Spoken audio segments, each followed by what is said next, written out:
But anyway, let me take some quick questions. Also, if you're interested, my website is schiffforsenate.com.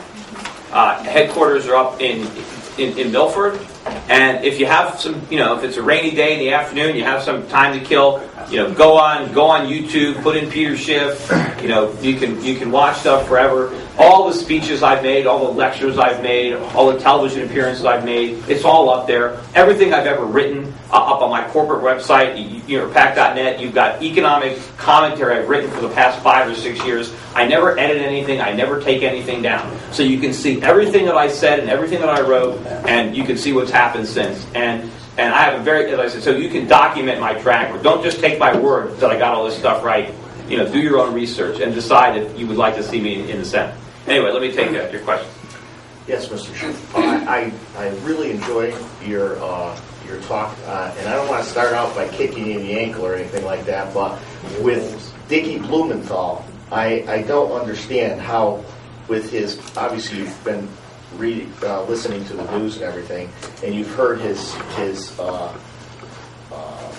percentage of what he's got he's got like an 80% approval rate. At 80%. So what I'm asking you, if you did get the nomination, how would you go after a guy like Dickie Blumenthal? And I say Dickie Blumenthal because he's been our, I feel like we should all be on a first name basis.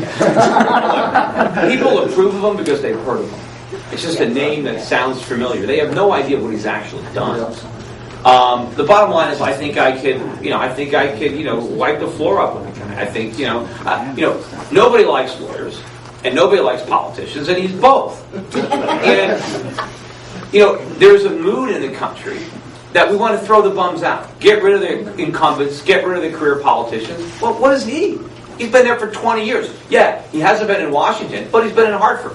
Now, if Connecticut was in great shape, if our fiscal situation was in great shape, then maybe we could say, yeah, look, he's done a great job in Connecticut, let's send him to Washington. But he's done look at Connecticut as a basket case. We got more debt per capita than any other state in the union.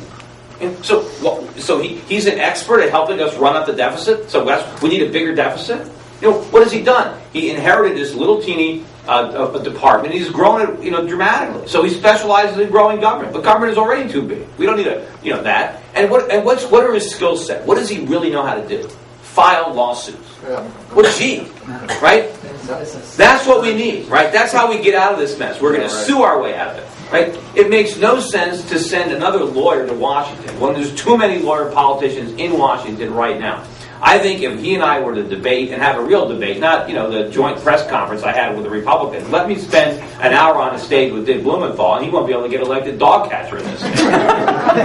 He's a socialist. I know exactly the things he's going to say, and I can just make him look like a fool because what he believes in is foolish, and it's easy if you understand it. I've been arguing with these guys my whole life. Right? I was arguing with my my high school professor. I joke, when I went to Berkeley, I was the only kid. I had a full-size poster of Ronald Reagan in my dorm room.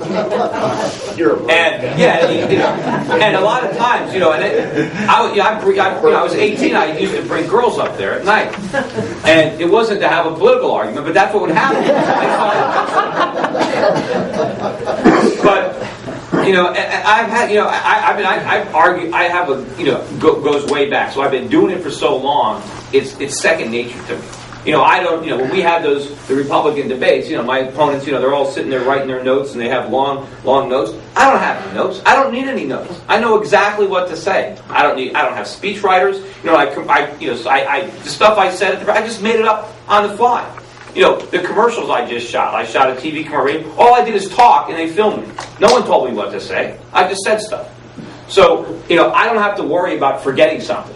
So I think that I can speak and beat him in a debate, and I think I can frame the race in an ideological way. What is it? Is it capitalism? Is it free markets? Is it the Constitution? What do you want versus big government versus more socialism, more government spending, more money printing, more government agencies, more government bureaucracy? What has that got us? Right? The country's a complete mess. We were a much more powerful country economically before all this happened. 100 years ago, when we went through the Industrial Revolution, when we became the richest country in the history of the world, government government was practically non-existent. Government on all levels, state level, federal, and local, only took 5% of our GNP. That was it. Now it's almost 45% and growing like crazy, and the GDP is a bunch of fluff. 100 years ago, we actually made things. We had factories. Now what do we got? We got malls, we got shopping centers, but what are we selling? Stuff that was made in other countries.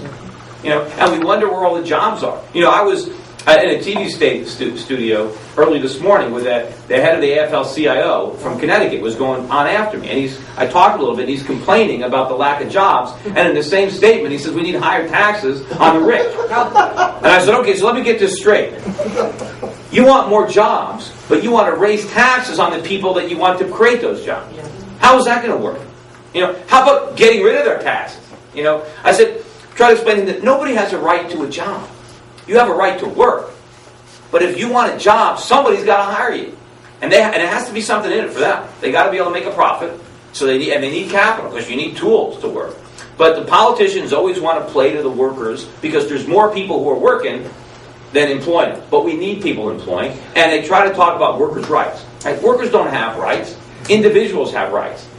And you don't get special rights because you accept a job. And you don't lose rights if you provide a job. Right? We all have the same rights. And we have to understand that we can't vilify and punish the people who we want to create jobs and grow the economy. Because it's not easy being an entrepreneur.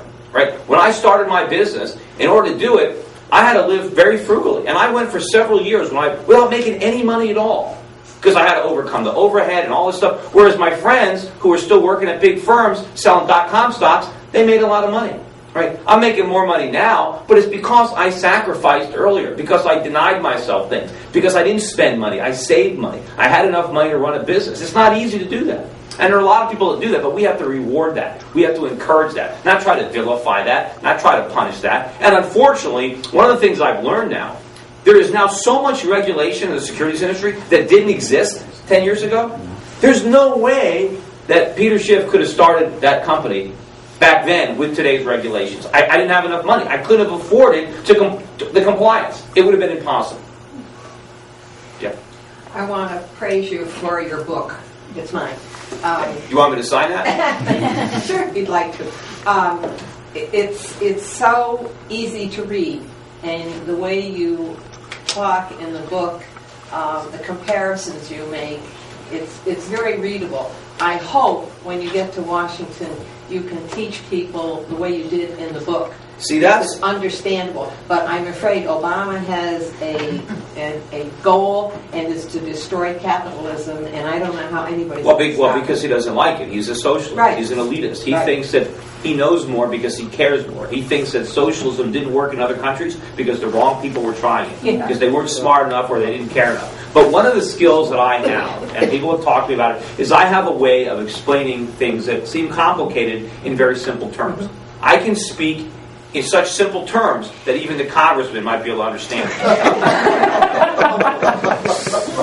Yeah. So you say there's a movement across the country. Are you in touch with other individuals running for the Senate and Congress that are like-minded, that gives us hope, because we need a team of you across this country? I'm not really in touch with them. When I talk about a movement, I'm just talking.